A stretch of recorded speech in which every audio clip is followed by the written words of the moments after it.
আসসালামু আলাইকুম রহমতুল্লাহ। কিছু কিছু মেয়ে আছে যারা কিনা অনেক অনেক অনেক অনেক সুন্দরী হওয়ার জন্য অনেক চেষ্টা করে।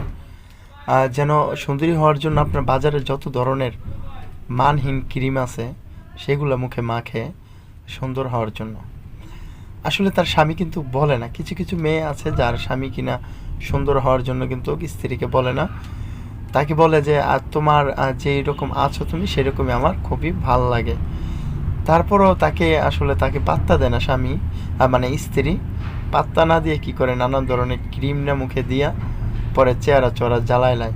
আমি গতকালকে এরকম একটা খবর দেখছি, সেই খবরের মধ্যে দেখলাম একটা মেয়ে কি জানি ইন্ডিয়ান নাকি কোন দেশের জানি আর কি একটা ক্রিম মুখে দিছে। সেটা আসলে অনেক ক্রিম তো আছে ঘরের ভিতরে বানায়, ঠিক না? তো মুখে দেওয়ার পরে এই ক্রিমের যেই আপনার কি বলে এটার যে পার্শ্ব প্রতিক্রিয়া যাকে বলে, সেটা তার মুখ একবারে জ্বলে গেছে, দুইটা সাইড গালের। তো জ্বলে যাওয়ার পরে ডাক্তারের কাছে গেছে, ডাক্তার দেখাইছে, দেখানোর পরে কি যেন একটা রোগের নাম বললো, আমার মনে নেই। তো এই রোগটা হয়েছে, এবং এই রোগটা আসলে কবে ভালো হবে বা সহজে ভালো হবে কিনা আদৌ এটা কোনো মানে শিওর না। তো এই যে মানহীন ক্রিম ইউজ করেন বা সুন্দর হওয়ার জন্য, আপনার স্বামী যদি আপনাকে বলে যে সুন্দর হওয়া লাগবে না, যেমন আছেন তেমনই আমার খুবই পছন্দ লাগে, তাহলে কেন রে ভাই আপনার সুন্দর হতে হবে? আপনার যেমন আছে তেমনই। আর যদি মনে করেন কোনো স্ত্রী স্বামীর কথা না শুনে সুন্দর হওয়ার জন্য অনেক চেষ্টা করেন, তো বুঝতে হবে সে বাইরের কোনো পরপুরুষে দেখানোর জন্য সে আসলে এত সাজুগুজু করে এবং কি সুন্দর হওয়ার জন্য চেষ্টা করে। স্বামীরে দেখানোর জন্য যদি হতো, তাহলে স্বামী যেহেতু নিষেধ করে, সেক্ষেত্রে তো আপনি কিসের জন্য সুন্দর হতে হবে? এটা তো আপনার বেশি মানে কি বেশতামি একটা কাজ আর কি, ঠিক না? তো এই মেয়েটির পরিণতি দেখে আমার মানে কি বলবো, একটা মানে আমার কষ্ট লাগছে, খারাপ লাগছে যে আসলে মধ্যবিত্ত ফ্যামিলির। তো তার কিন্তু আসলে এত সুন্দর হওয়ার কোনো দরকার আমি মনে করি না ছিল।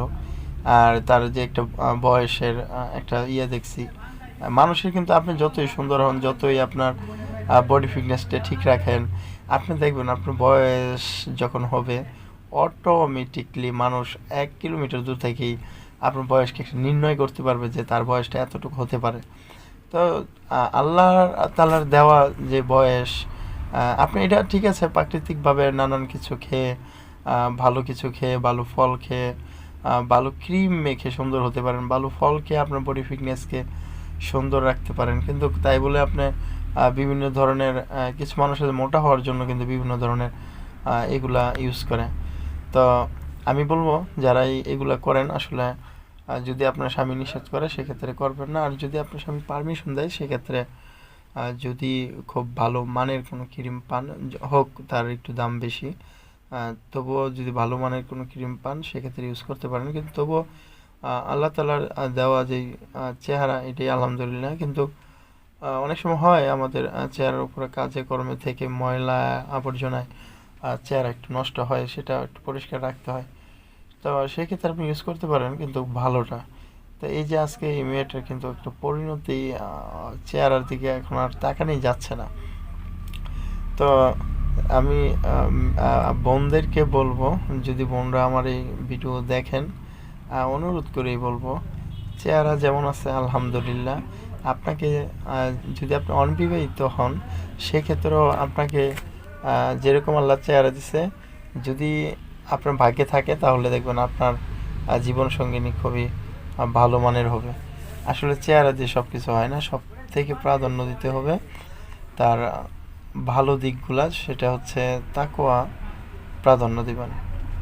ভালো থাকবেন সবাই, সুস্থ থাকবেন। আসসালামু আলাইকুম রহমতুল্লাহি ওয়া বারাকাতুহু।